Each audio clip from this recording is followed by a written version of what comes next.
Hello everybody!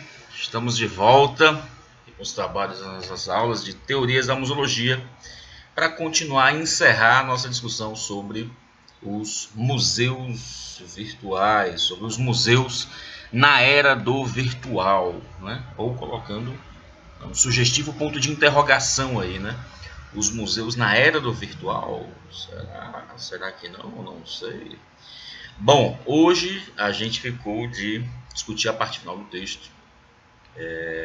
Anteriormente, nós já vimos aqui, deixa eu destacar alguns tópicos. Os 4 primeiros pontos do texto já foram discutidos, que o autor mesmo enumera esses pontos, que ele chama de uma crise de representação. Ele discute essa crise de representação em um trecho do texto. Um segundo tópico que ele chamou de um avanço da sociedade da informação, né? Ou de uma sociedade, né, com a informação, em relação à informação. Um terceiro tópico que seria uma tendência à desmaterialização, tanto na cultura quanto na economia, né? Todos os aspectos da nossa vida estão se desmaterializando, como ele destaca bem para a gente. E o quarto e último ponto, uma ampliação desse mercado que ele chama de mercado simbólico, né? Então esses foram os 4 pontos que a gente deu uma olhada antes, já discutiu. A gente viu também 4 exemplos aí, 4 abordagens diferentes, 4 experiências que de formas bastante diferentes estão sendo chamadas aí de museus virtuais, enfim. A gente viu o projeto Era Virtual, né, a visita virtual aos espaços. A gente deu uma olhada no Google Cultural Institute, né, que tem lá, reúne acervos de arte de vários museus no mundo, e que a gente pode conhecer, guardar, né, coletar esses acervos para si, montar as nossas próprias exposiçõezinhas virtuais.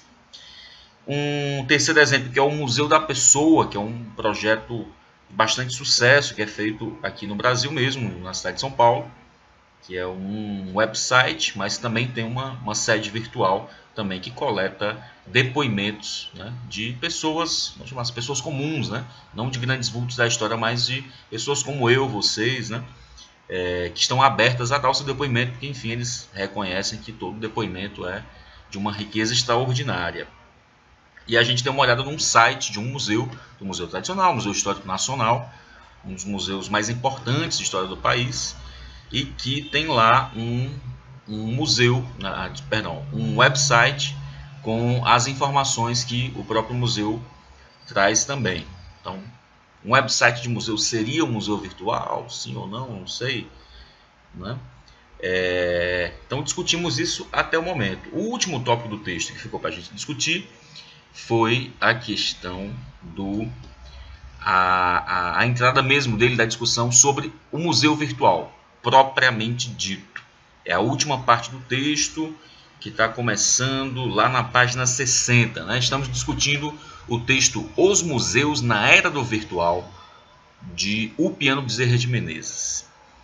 Lá na página 60 ele diz o seguinte: falar de museu virtual não significa apenas referir-se ao uso de recursos de informática, suplementando, enriquecendo ou diversificando seus procedimentos tradicionais, mas está em causa a própria substituição, ou no mínimo a dependência desses procedimentos com relação à imagem virtual. Assim, valeria a pena identificar rapidamente o que se quer dizer com imagem virtual. Trata-se de uma técnica de apresentação e produção da imagem que privilegia a tridimensionalidade e cuja ideia fundamental, como já identificava um de seus mais antigos estudiosos, Ivan Sutherland, é assegurar ao usuário uma imagem perspectiva, capaz de mudar conforme os deslocamentos do observador. Um capacete, por enquanto, produz o efeito estereoscópico semelhante ao que nossos 2 olhos fazem com a imagem de retina dos objetos reais. Para esse novo efeito estereoscópico, não há ponto de vista ou delimitações espaciais, nem moldura fixa para a imagem. Produz-se um espaço não atual, ilusório, potencial. É o que quer dizer virtual, o que não existe em ato, mas como possibilidade. Nós já discutimos isso também. Os parâmetros da perspectiva são registrados automaticamente para manter a ilusão contínua, né? E pressupõe-se, pois, que haja uma imersão do sujeito no ambiente virtual. Ora, algumas coisas aqui para a gente poder conversar sobre esse tema, sobre esse trecho aqui. Ele fala, é curioso lembrar de novo, não custa, que a gente está discutindo um texto de 2007, nós já falamos as implicações disso, né? Nós estamos falando sobre um tema que tem a ver com tecnologias, né? E essas tecnologias informáticas, digitais, eletrônicas, elas se atualizam de forma muito acelerada. Então, 10 anos, né, estamos agora discutindo esse texto em 2017, 10 anos é uma eternidade, né, entre o momento que o texto foi elaborado em 2007, foi publicado, e o que a gente está discutindo. Muita coisa, muita água passou nesse oceano aí nos últimos 10 anos. Essa ideia do capacete que ele está falando, hoje em dia, pode parecer até uma coisa meio curiosa, né? Acho que as primeiras tentativas, né,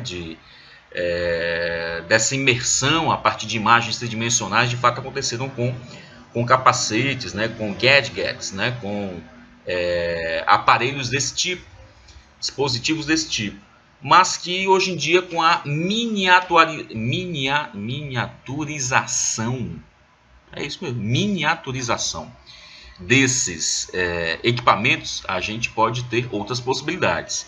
Um deles que se produziu recentemente, deixa eu jogar aqui para vocês, é um projeto do Google chamado Google Glass Project. Deixa eu mostrar aqui para vocês. Um minutinho. E que nesse projeto o objetivo era desenvolver um óculos que permitisse, né, adicionar camadas, né, de informações à nossa visão, né? Vamos ver aqui, eu vou jogar o link para vocês, mas dá uma olhadinha aqui no vídeo também. Deixa eu passar a telinha aqui. Camaradinha acorda, já está com óculos e tal, já vê os e-mails, vê os compromissos dele para o dia, olha para o céu, vê o tempo, vê a percentual de chance de que vai chover ou de que não vai chover, o amigo manda mensagem, ele já responde, né, a mensagem ou já faz uma interação por meio da voz, né? Pediu ali informação de onde fica uma livraria. Ele vai caminhando, vivendo sua vida, recebendo suas mensagens. E o metrô está suspenso. E o óculos já mostra uma rota que ele pode ir a pé para chegar lá na livraria. Ele vai andando, vivendo sua vida, brincando com cachorros, passando pelos táxis, vê um cartaz de um show. Ele já compra os ingressos para o show. Chega na livraria, vê um mapinha da livraria, como chegar na sessão de música.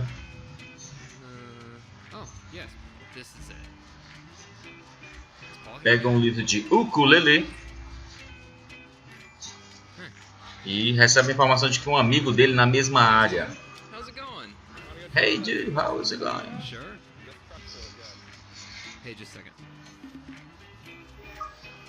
Ele compartilha a localização dele.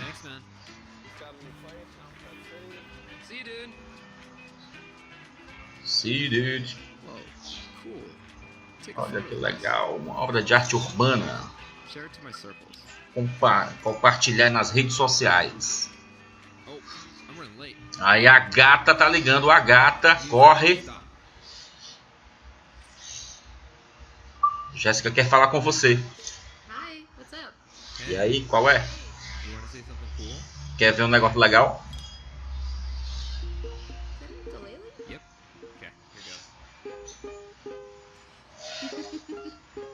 E ele pode compartilhar um pôr do sol tocando ukulele para a gata. Bom, é algo desse tipo que um óculos de realidade virtual pode promover para a gente esse tipo de experiências, né? Compartilhar e tal. Esse é um vídeo promocional, né, desse projeto do Google que chamava Google Glass Project. Esse projeto, assim, ou eu tenho poucas informações sobre isso, ou esse projeto, até onde eu sei, ele está parado, né? Não foi muito para frente. Eles fizeram um estardalhaço há alguns anos atrás, no lançamento. Deixa eu ver de quando é esse vídeo. De 2012, maio de 2012, mais de 5 anos atrás, né? Então imagina, em 5 anos também é um período bastante longo aí. Eles devem ter desenvolvido muita coisa, mas se tiver algum problema aí com a campanha de marketing deles, eles levaram muito a sério e não conseguiram finalizar o produto e já estavam divulgando e tal. Enfim, era um protótipo, não era um produto para ser comercializado naquele momento.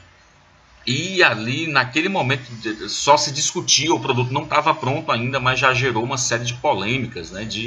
Imagina, as pessoas já se incomodam em você estar com o celular e de repente estar fotografando elas, filmando elas, né? Muita gente se incomoda. Eu me incomodaria, né, em ter a minha imagem de repente gravada sem a minha permissão, mesmo que no lugar público. Imagina as pessoas com óculos, quer dizer, você não tem poder nenhum, na verdade, de saber se a pessoa está filmando, se não está filmando, se está batendo foto sua, se está tentando te identificar, enfim, tem uma série de implicações éticas e legais, né, dos quais ainda não estamos preparados para responder ainda, né, coisas que ainda vão surgir, problemáticas que ainda vão se desenvolver. Então o produto não avançou, mas a gente já viu aí algumas possibilidades do que, não um capacete de 2007, mas um óculos de 2012 já poderia fazer, pelo menos em tese, né, em potência, esse produto teria essas possibilidades. Então o Google deve estar trabalhando nesse projeto, né, porque é uma ideia muito legal, não sei em que pé que anda isso, mas por enquanto nós só temos smartphones mais bacanas e mais rápidos. Então imaginem, por exemplo, a possibilidade de um recurso desses numa exposição museológica, né? O que a gente já faz com um tablet, com um celular, com aqueles códigos, os QR codes, né? O novo tipo de código de barras, onde você pode de repente acessar um endereço na internet, ver mais informações daquilo que você está visualizando naquele momento, né? Aí você já linka, né?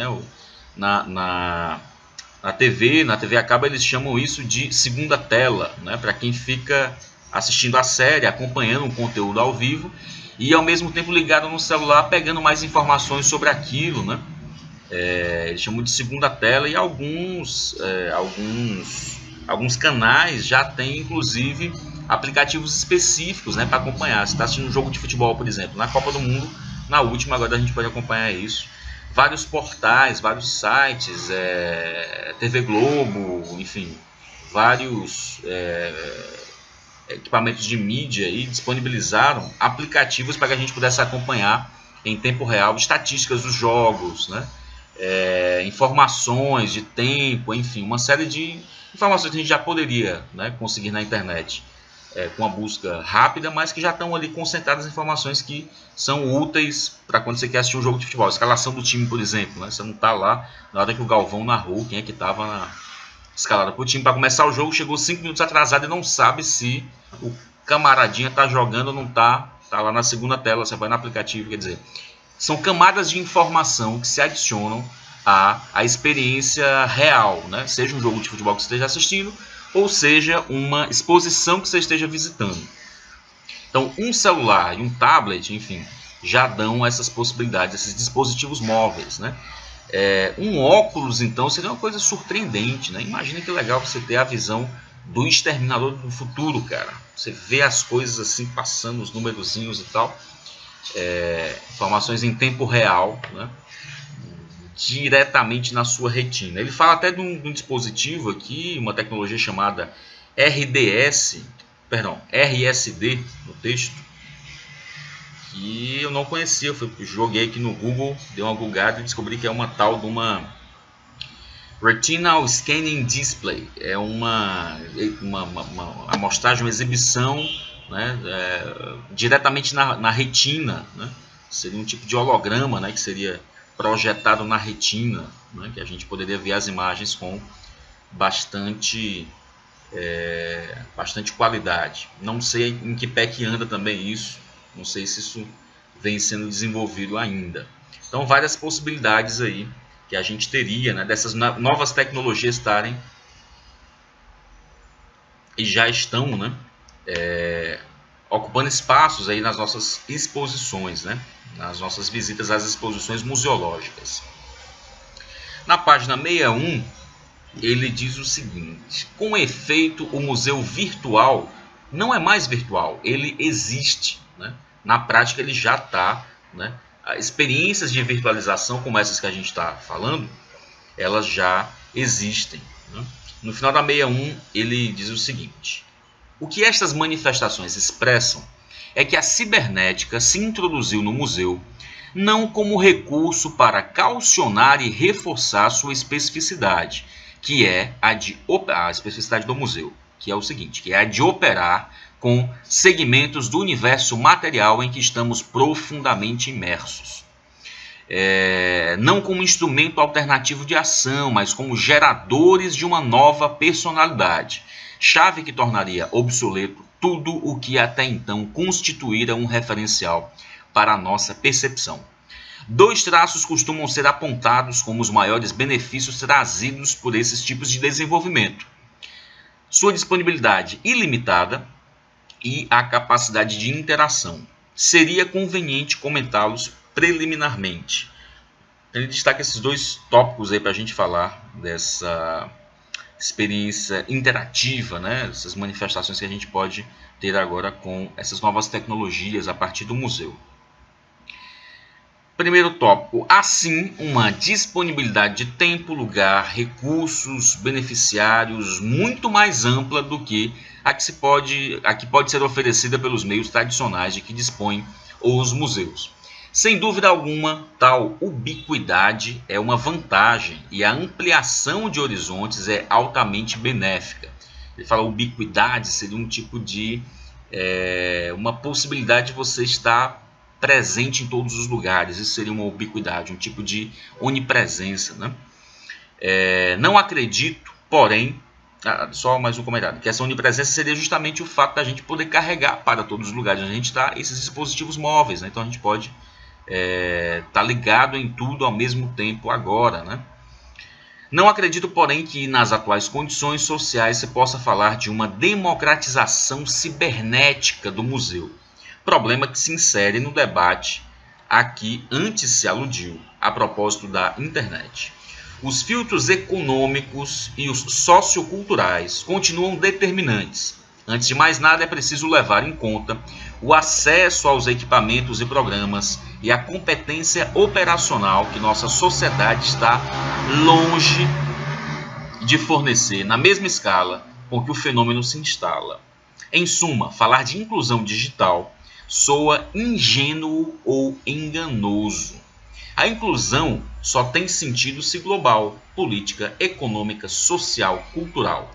Parcelá-la não é a melhor estratégia, embora possa às vezes ser a mais fácil, particularmente se limitada ao equipamento e a instruções de uso.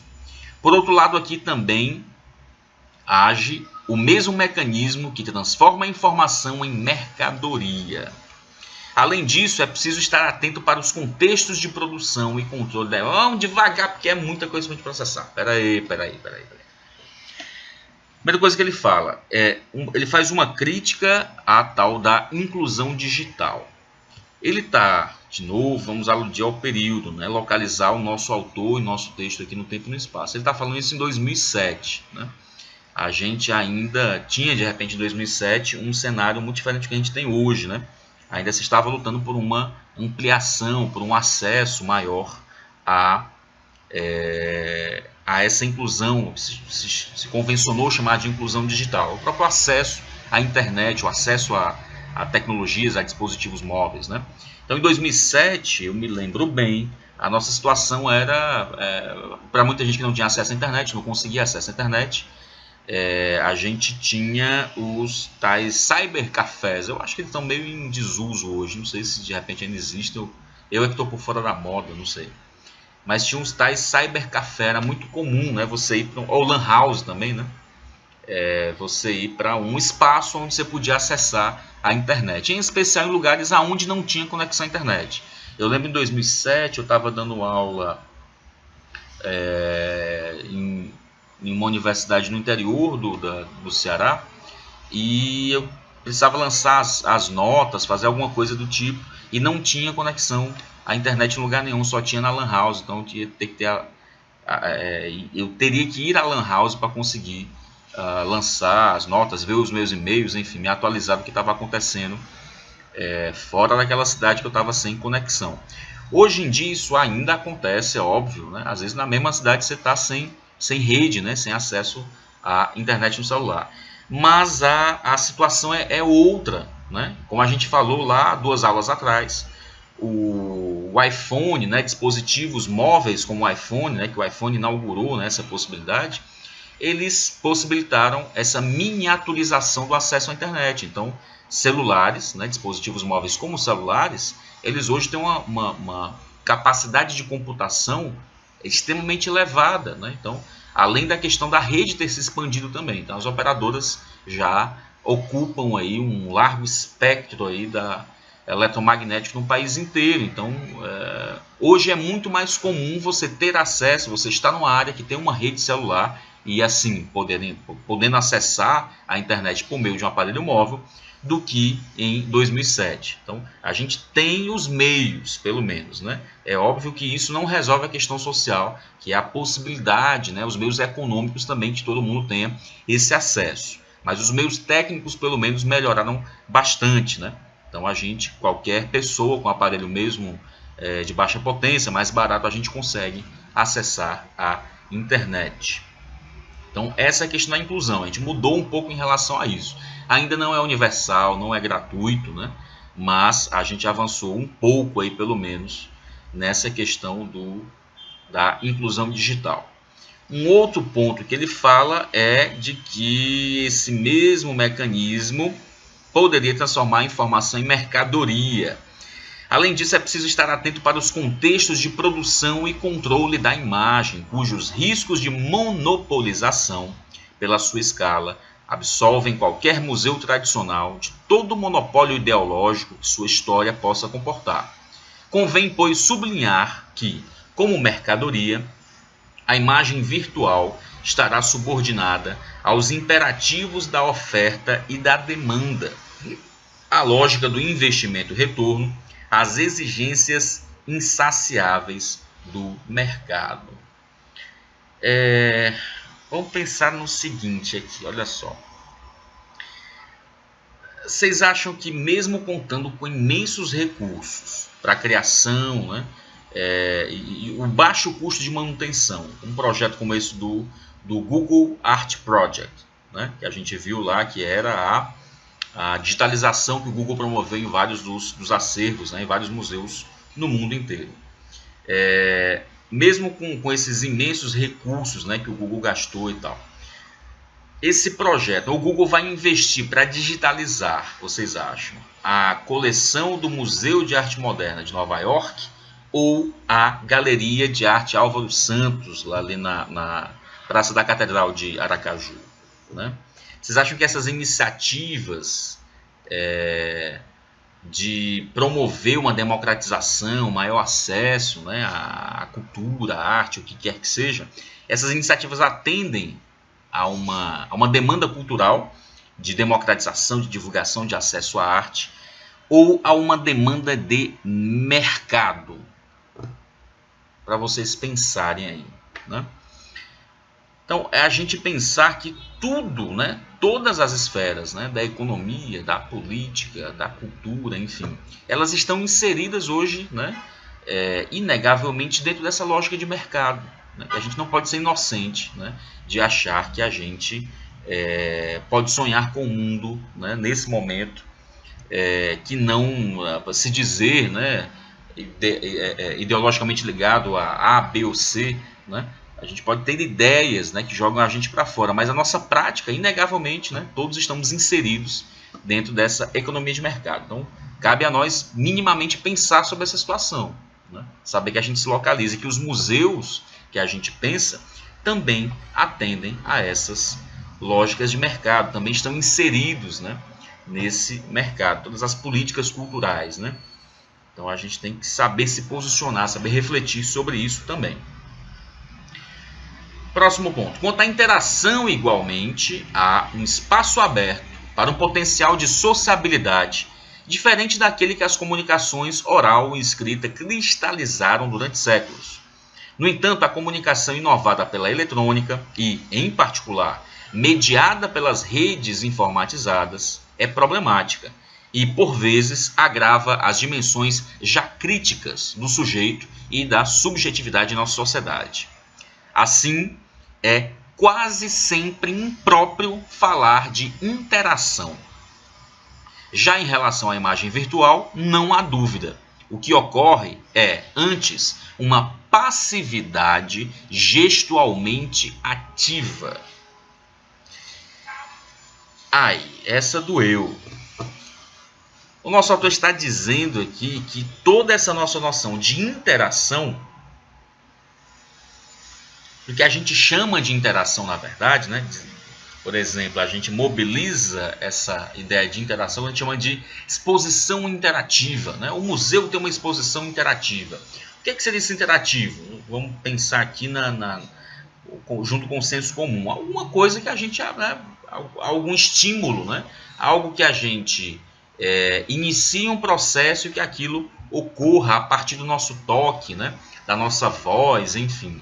Algo que se inicie a partir da nossa iniciativa, do nosso movimento. Isso é o que geralmente a gente chama de interação. Mas será mesmo, né, que basta isso, apertar um botão, fazer um movimento de gesto e tal, puxar para lá e para cá? Isso resume, isso define o que seria a interação? Não para o nosso autor Piano Bezerra de Menezes. Ele chama aliás, ele e tem um monte de autores nessa esteira também que pensam que é muito pobre, na verdade, a gente limitar a noção de interação a esses jogos, essas brincadeiras, esses botões que a gente aperta, essas luzes coloridas nas exposições. Ele chama isso de passividade gestualmente ativa. Tapa na cara da gente aí, né? Jurava que estava fazendo uma proposta hiper interativa, colocando lá um tablet, um videogame, alguma coisa e tal. Mas por que ele diz isso? Ele fala o seguinte: na verdade, por enquanto, trata-se de um circuito fechado, em que tudo está programado. Fora do previsto, não há interação, tal como num videogame, ou, para usar uma imagem ainda mais forte, tal como se dá com as experiências estímulo-resposta para a cobaia do laboratório. Não há imprevisibilidade e o potencial criativo a ela associado à imprevisibilidade. Simondon já havia há tempos afirmado que o grande passo seria dotar a máquina de uma certa margem de indeterminação, tornando-a sensível a uma informação externa. Então ele diz que o problema com essa noção que a gente tem, né, o que a gente chama de interação, é que a gente acaba limitando, né, essa interação a esses toques, enfim. Na verdade são bacanas, são recursos legais, mas acabam sendo mais recursos de entretenimento do que propriamente elementos que colaborariam para o processo de ensino-aprendizagem dentro do museu, né? Então, como é que ele chama de gestualidade, de passividade gestual ativa. Então, a gente ativa algum botão, a gente ativa um processo que se inicia, mas que já tem começo, meio e fim. É como um jogo de videogame também, onde não há possibilidade de acontecer algo que não esteja previsto, né? Na programação ali, quando o programador desenhou aquele jogo de videogame, tudo o que vai acontecer ao longo do que a gente vai visualizar, vai acontecer durante o jogo, tudo aquilo já foi previsto, todos os movimentos, todos os espaços, não vai ter nada que não surja daquilo, né? Então ele lamenta, na verdade, as nossas exposições serem isso, né? Ou um tipo de limitação dos equipamentos, né? De ser tudo previsível, né? Então, sem um grau de imprevisibilidade, não haveria interação. Quando é que há interação, por exemplo? Né? Então, não existe a máquina perfeita, né? Quando é que isso ocorre, na verdade? Uma interação, por exemplo, ela pode existir entre eu e vocês, nesse momento agora, por exemplo. Né? Eu estou fazendo essa comunicação aqui usando uma via, né? Uma mão, eu estou comunicando aqui do lugar onde eu estou para vocês por meio da tecnologia, né? E vocês podem me responder, né? Mandando dúvidas, comentários ali na página do Face, discordando de mim, trazendo outras leituras, outras perspectivas, concordando, enfim. Eu não posso prever esse movimento de vocês, né? Eu não sei como é que essas informações, né, que eu estou trabalhando com vocês aqui, como é que elas vão gerar um tipo de conhecimento, né? Esses dados que eu estou passando, como é que eles vão assentar na cabeça de vocês, como é que vocês vão processar, porque a gente não tem controle sobre isso. Vocês são pessoas diferentes de mim, vocês têm um repertório muito diferente do meu, né? Então vocês vão linkar para transformar essa informação em conhecimento, vão linkar, vão relacionar esse conteúdo que a gente está trabalhando com um background, né? Com um repertório de vocês que é anterior, que vocês estão construindo desde o momento que vocês nasceram até o momento presente. Então, eu não tenho controle sobre isso, de como é que vocês vão reagir ao meu estímulo, né? A minha fala é um estímulo, o conteúdo do texto aqui que a gente está trabalhando é um estímulo. Então, como é que vocês vão reagir a isso? Eu não tenho não tenho como prever, né, o que pode acontecer. Então, existe aí um tipo de interação, estamos interagindo, né, nesse momento, mesmo que de forma não sincrônica, né?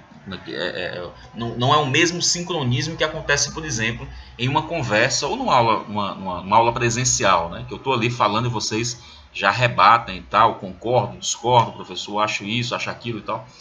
Mesmo que não tenha uma sincronia imediata aqui, né, nesse processo que a gente está interagindo, algum tipo de interação também, porque eu não posso prever essa resposta de vocês, né? Então, ele faz essa crítica dizendo que pode ser bacana, né, essas propostas todas aí, mas chamar de interação é meio forçar a barra, né? E por que se chama de interação? Porque o interativo ele é uma das palavras da moda, continua ainda, né? Ele mobiliza, né? Ele é um tipo de, vamos pensar em termos de marketing, ele mobiliza o nosso entendimento para ser algo bacana. O interativo ele parece que ele se contrapõe à proposta de um museu passivo, um museu que a gente vai lá e apenas vê as coisas, e as coisas não interagem com a gente, não mexem com a gente, ficam lá paradinhas e tal, né?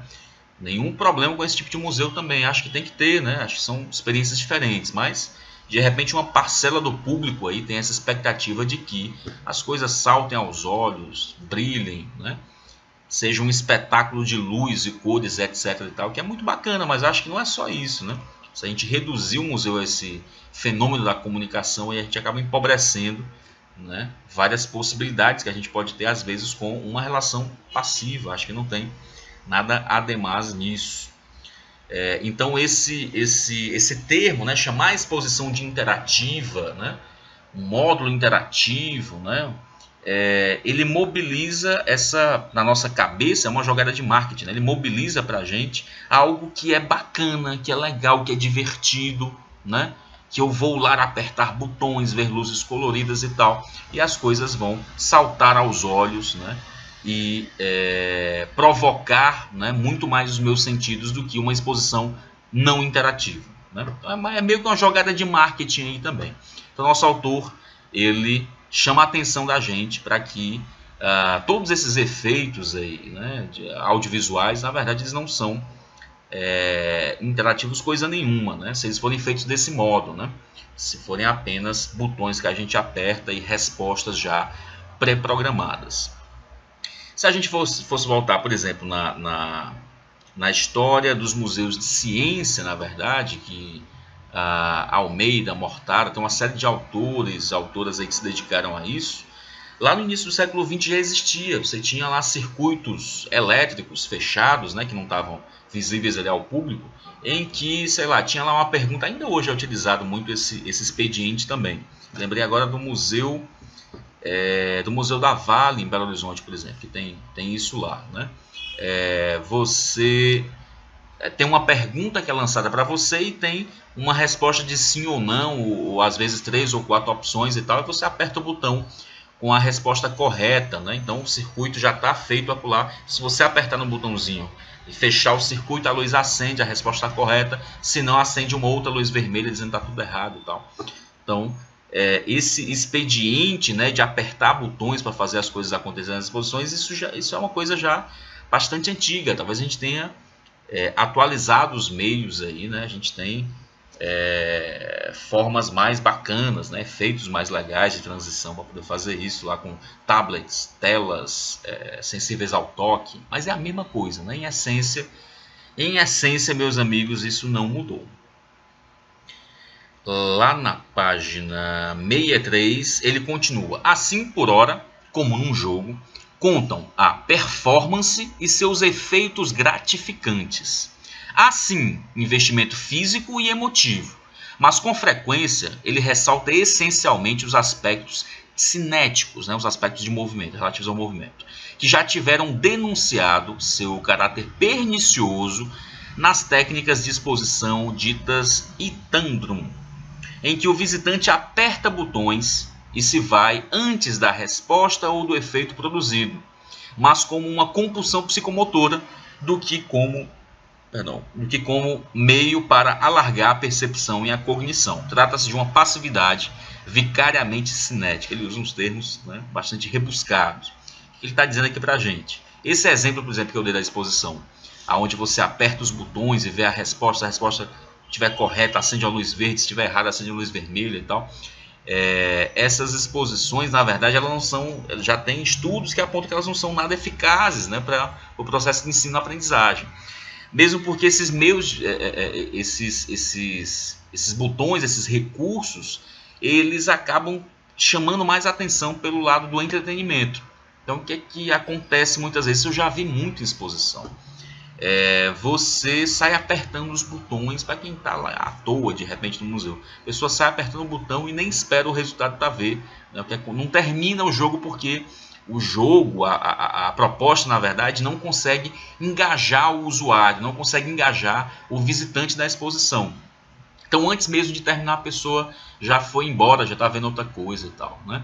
Então, muitos desses dispositivos não conseguem nem apreender a atenção do público. Então, é como ele fala aqui, né? Vira mais uma compulsão psicomotora, né? Vontade de sair apertando o botão, do que necessariamente alargar a percepção e a cognição, né? Mais grave, parece-me, nessa interação, é ver condições ideais para a aquisição do conhecimento.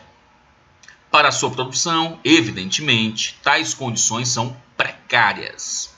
Não estou incluindo aqui, é óbvio, a simulação científica, que se realiza em condições de definição e controle de variáveis que não são as que costumam apresentar as imagens virtuais de um museu virtual. De outra parte, domina no universo virtual o paradigma observacional, em que, sob a aparência da interatividade, continua-se a propor enganosamente que ver é o melhor caminho do conhecer. Nem é necessário substituir tal paradigma pelo paradigma discursivo para demonstrar que, dessa forma, reinstaura-se com mais força e competência o papel simplesmente homologatório, né? Apenas de atestar ali a veracidade, homologatório do museu, onde só se conhece o que já se sabe, as respostas estão totalmente prontas, ou onde se vai ver alguma coisa pela sua fama já assentada, e não para interrogar as coisas. Bastante interessante para a gente pensar, né? Ele chama o museu de um espaço homologatório, que a gente vai ao museu simplesmente para atestar os conhecimentos que já estão assentados e não para se interrogar, para se perguntar, né? A gente vai, na verdade, para tentar apenas reforçar aquilo que a gente já sabe, né? Outro tópico aqui importante, né? Quando começa a discutir então caminhos possíveis, né? Como fugir dessa relação ruim, né? Dessa passividade gestual que seria chamada de interação. É preciso, reitero, desenvolver uma postura crítica permanente que saiba o que acreditar a César e a Deus.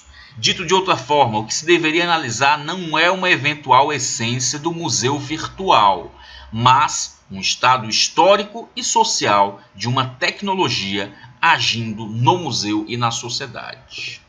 Nessa ótica, creio ser a melhor postura considerar o virtual como um campo de potências. Ele retoma aí, né, o sentido, na verdade, da palavra virtual. Não destino, fado, sina, karma, não como um embate entre homem e natureza, mas como um potencial a se individuar, para utilizar uma expressão do autor Simondon. Já se notou que Bob Shields foi o primeiro a associar ao virtual a noção de liminar, em Turner.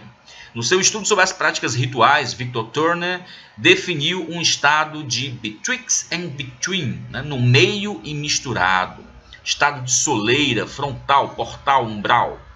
Os rituais constroem soleira que as pessoas atravessam no processo de vir a ser ou de se transformarem a si próprias, a partir do que eram para aquilo que um momento antes constituía apenas uma possibilidade. Isso tem tudo a ver com aquele sentido do virtual, como vir a ser. Lembra lá do exemplo que a gente deu, falando que uma semente de macieira, ela é um vir a ser uma macieira, ela é uma potência, ela é uma possibilidade. Ela é uma macieira virtual, né? Que ela vai se desenvolver caso ela tenha condições para tal, né? Que ela consiga se desenvolver.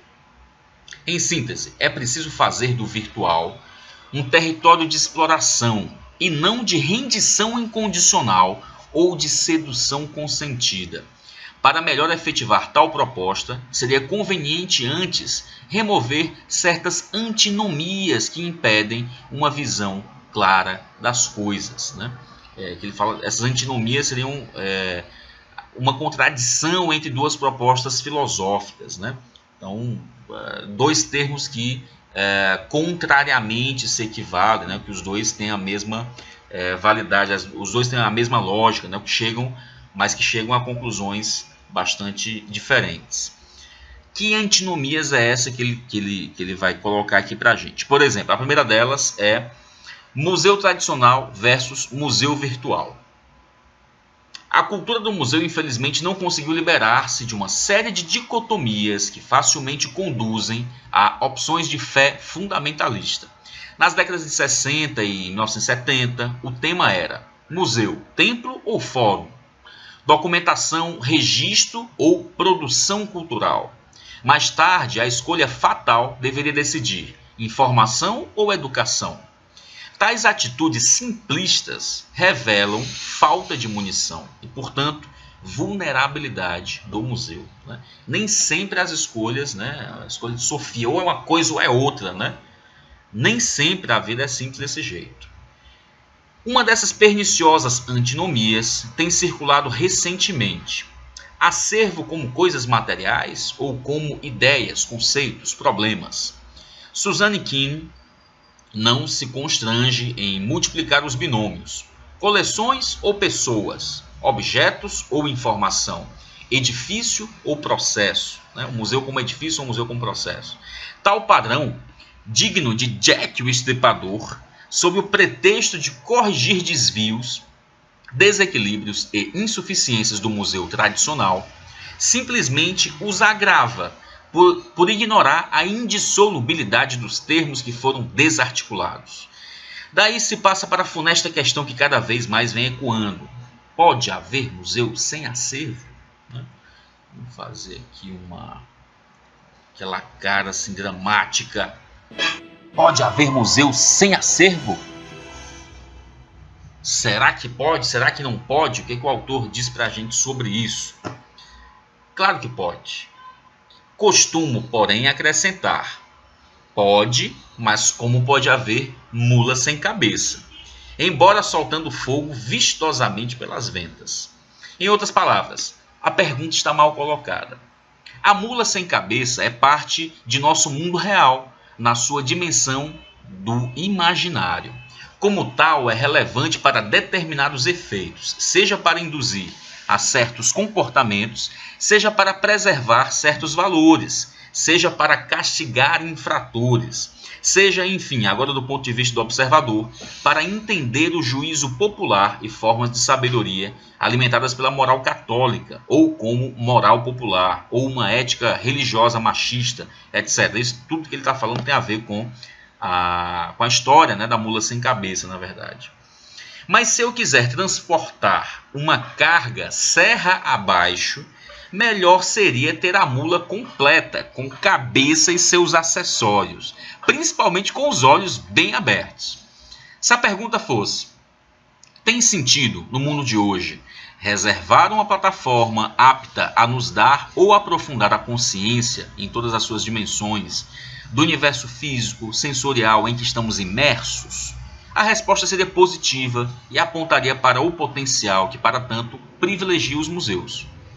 Assim, por exemplo, não haveria por que desqualificar o partido virtual assumido pelo Museu da Língua Portuguesa, na Estação da Luz, em São Paulo, inaugurado em 2005 e fruto de grande sucesso de público, né? Só uma atualização: há 2 anos atrás o museu sofreu um incêndio, né? Teve um sinistro lá, e o teto inteiro pegou fogo, um dos funcionários chegou a falecer, né? Então, o museu está agora fechado e tem previsão de abertura, deixa eu ver se eu vi, para 2019. Ele é totalmente legítimo, o Museu da Língua Portuguesa é totalmente legítimo. Claro que haveria ressalvas que poderiam ser feitas. Seu próprio horizonte, que afinal é mais a palavra do que a língua, a marginalização do enunciado, do ato de fala e suas variáveis, de toda uma série de implicações antropológicas fundamentais, os riscos nas combinações e recombinações que a informática permite, de fazer sentidos, atomizá-los caleidoscopicamente ou dificultar um pensamento crítico, etc. Mas seu lugar não pode ser contestado.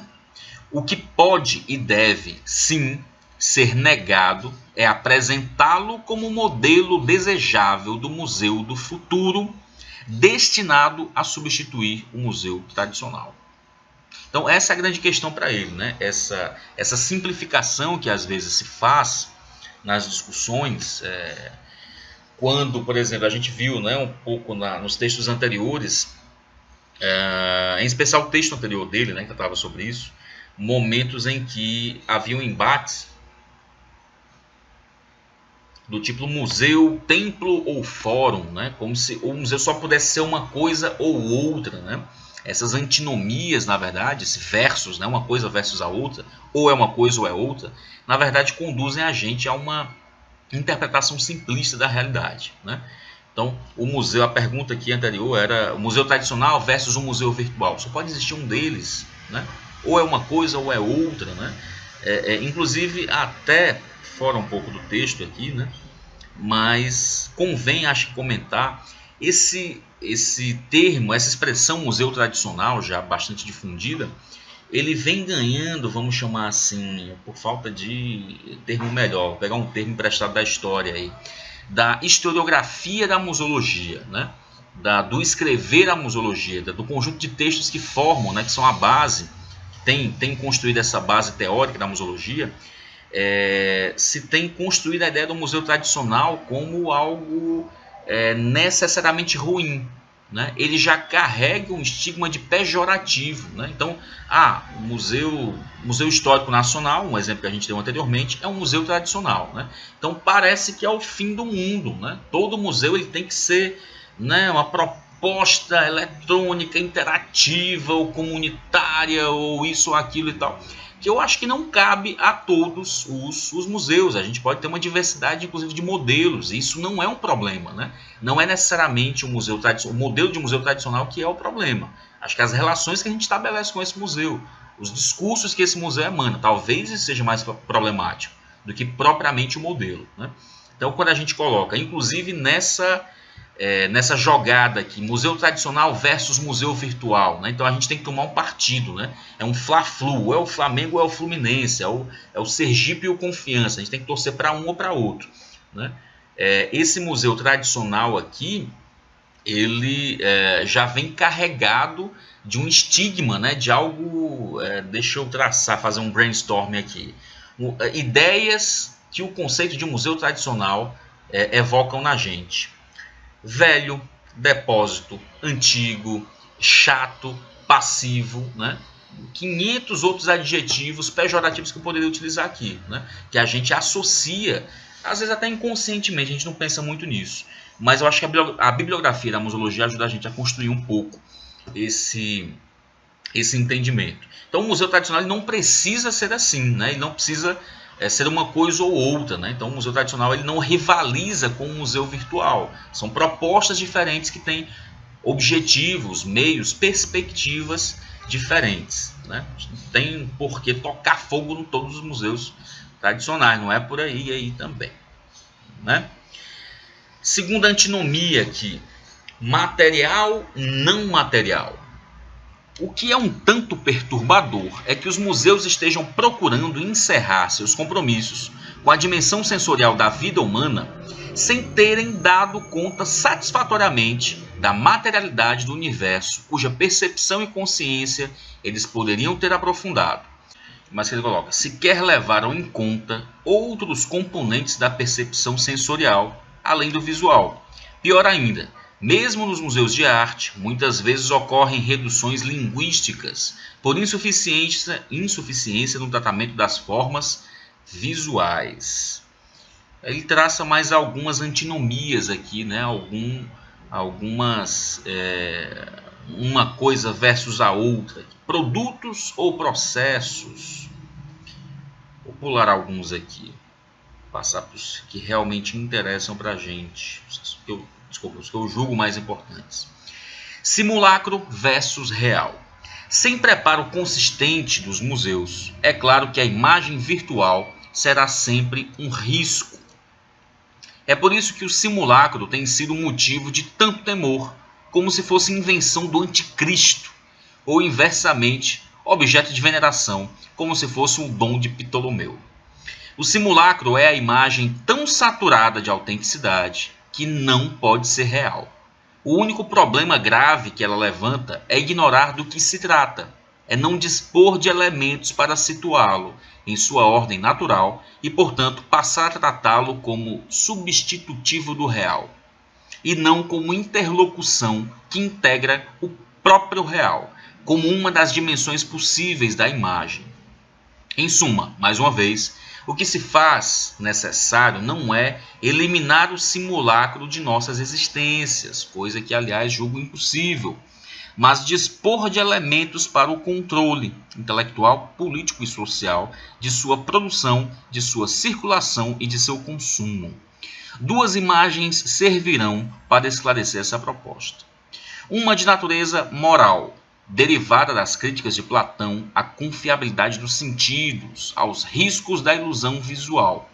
Trata-se da história do bêbado que, para escapar dos 2 touros que via, procura refugiar-se em uma das 2 árvores que também via.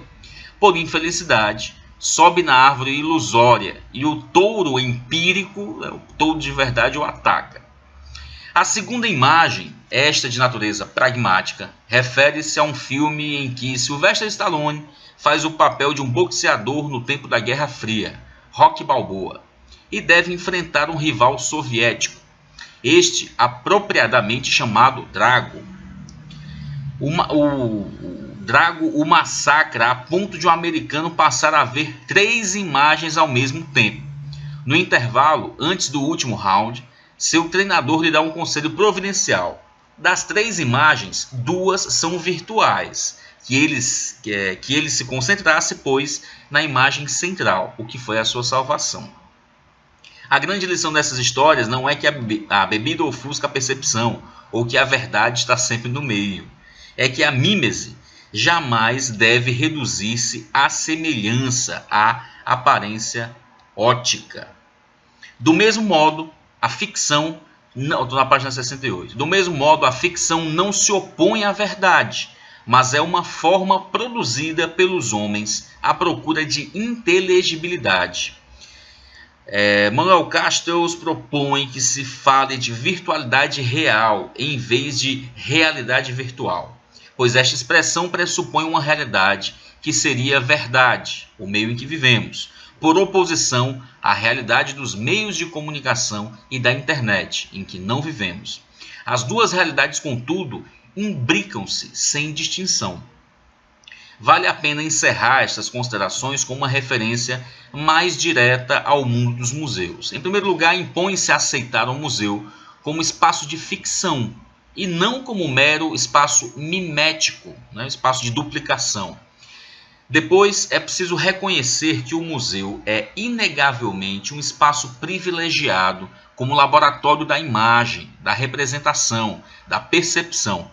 O museu pode ser uma ocasião de conhecimento mais aprofundado do simulacro, donde, em vez de apenas se servir do simulacro, o museu deveria também tomá-lo como objeto de seu trabalho e de conhecimento. Não vejo, ao menos por enquanto, outro espaço tão bem vocacionado e equipado para tanto. Ora, isto é o inverso da proposta corrente de imergir o visitante na imagem, dissolvê-lo na virtualidade. Os compromissos do museu, é claro, não se limitam de forma alguma ao conhecimento. Suas possibilidades de fruição são inúmeras e necessárias. Mas se o museu tiver alguma coisa a ver com conhecimento, é bom ter presente que, para conhecer, não basta a imersão, deve também haver distanciamento. Além disso, ao servir do simulacro, como invenção, fusão, antecipação, o museu deve perguntar-se que pode ele inventar. A que funções e propósitos específicos seus pode o simulacro atender? Em outras palavras, o virtual em geral nunca deveria transformar-se numa via de terceirização de suas responsabilidades.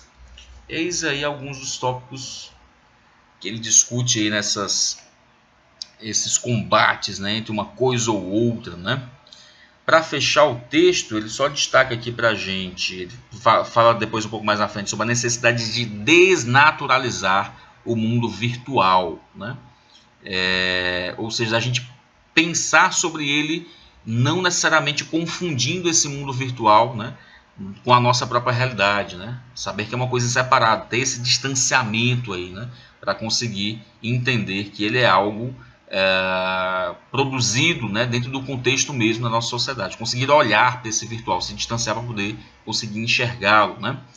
É preciso identificar, o que mais que ele fala aqui?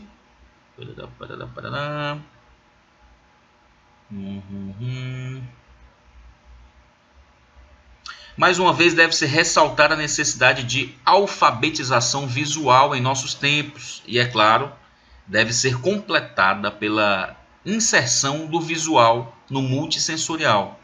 Inegociável também a necessidade vital de manter e reforçar a especificidade do museu. Não há por que discutir aqui essa especificidade, já discutimos no texto anterior. Basta apontar que ela tem sempre a ver com a dimensão sensorial da vida humana, o que evidentemente não desmerece de forma alguma a espiritualidade que deve permear nossa existência toda, indo além do que acima se disse sobre a materialidade. Gostaria de acentuar nesta conclusão o estatuto corporal de nossa condição humana. Ele está discutindo já o museu como espaço privilegiado dos sentidos. A gente está acompanhando isso desde do texto anterior, Ele fala para a gente que se há um lugar privilegiado para discutir essa apreensão do mundo real por meio dos sentidos, de tornar isso inteligível, de transformar essas informações em conhecimento, mas por meio da exploração, não só da visão, mas dos nossos 5 sentidos, esse lugar é o museu, é o lugar mais eficiente, onde essa relação pode acontecer. Não é o único, mas é o que... se a gente conjugar as diferentes perspectivas aí, seja da educação, seja da comunicação, seja da pesquisa e do conhecimento, se a gente articular essas funções. Ele fala, inclusive, no texto anterior, exatamente dessa forma. Se a gente articular essas funções de forma solidária, né, esse caldo aí dá um bom museu, dá uma boa discussão para a gente. Então, o museu seria, então, esse espaço privilegiado para discussão dos sentidos, né, para que esses sentidos consigam interpretar o mundo ao nosso redor. Nesse texto, acho que basicamente esses são os tópicos mais importantes. No finzinho, só destacar aqui um outro trecho, que ele diz o seguinte, na página 69, início da 70. Quero crer que o museu possa ser o locus por excelência do reconhecimento da corporalidade da condição humana. Locus, portanto, da resistência como experiência fundamental, indispensável, necessária. Ora, a imagem virtual dissolve a opacidade, a concretude das coisas, seu caráter de obstáculo, o esforço do confronto. Em conclusão, se o virtual a serviço do museu parece-me abrir horizontes insuspeitados de benefícios, já a ideia mesma de um museu virtual julgo problemática em relação à especificidade que justifica o museu. Então, ele não consegue conceber um museu virtual sem que a gente leve em conta essas discussões, né? Da gente localizar o que estamos chamando de virtual, o que é esse virtual, né? De que forma essa tecnologia, né? Esses dispositivos, enfim, esses meios vão colaborar, na verdade, né? Não vão acabar ofuscando, na verdade, o discurso do museu, ou as funções do museu, né? Ou os usos e funções que se dão aos museus, né? O risco, na verdade, é a gente se deixar ficar igual o gato, né? Correndo atrás daquela luzinha laser, né? Da gente se deixar levar pelo entusiasmo, né, dessas tecnologias, né? A gente continuar, na verdade, executando o trabalho que os museus executam há muito tempo, nessa articulação entre educação, conhecimento, pesquisa, entretenimento também. O museu também é um espaço de entretenimento.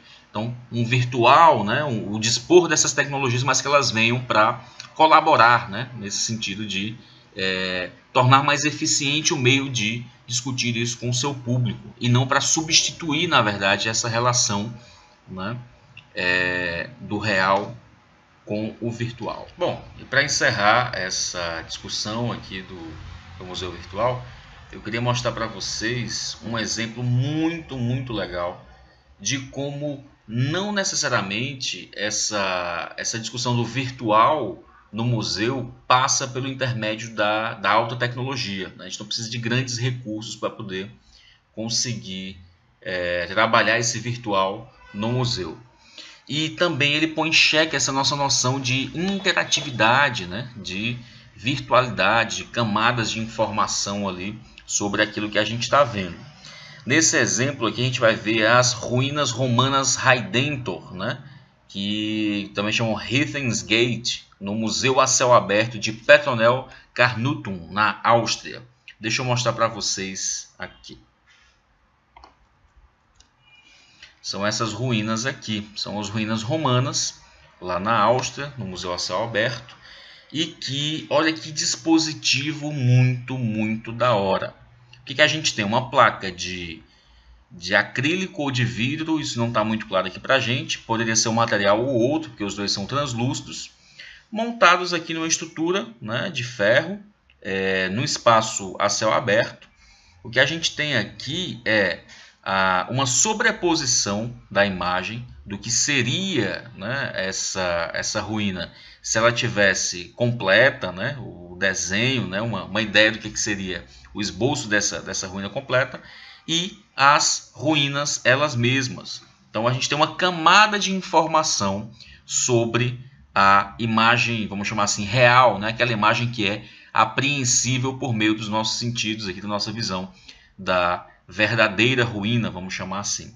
Então, é só um exemplo de como a gente não precisa de grandes recursos aí para poder fazer as pessoas terem esse contato com o virtual. Eu acho que essa imagem ilustra isso muito bem. É um recurso riquíssimo, né? Eu considero assim, e que ela dá uma ideia para a gente de como é que seria essa imagem se ela tivesse completa, né? Ela transporta a gente aí a imaginar toda essa ruína completa sem grandes intervenções, sem ter que restaurá-la, né? Ela mesma, sem ter que fazer um negócio em 3D e tal. Uma placa de acrílico, uma placa de vidro, com isso deve ser vinil adesivo aí que alguém jogou por cima, né?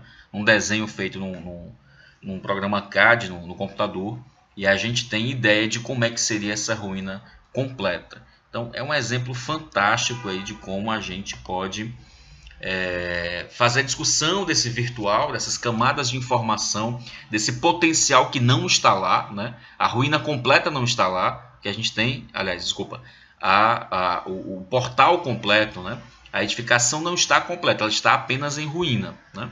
Mas o desenho complementa isso, o desenho é essa potência, é como se a gente pudesse, no momento da visita a esse museu a céu aberto, poder ter contato com a ruína, né, com a edificação completa como ela estava nos tempos de Roma, né?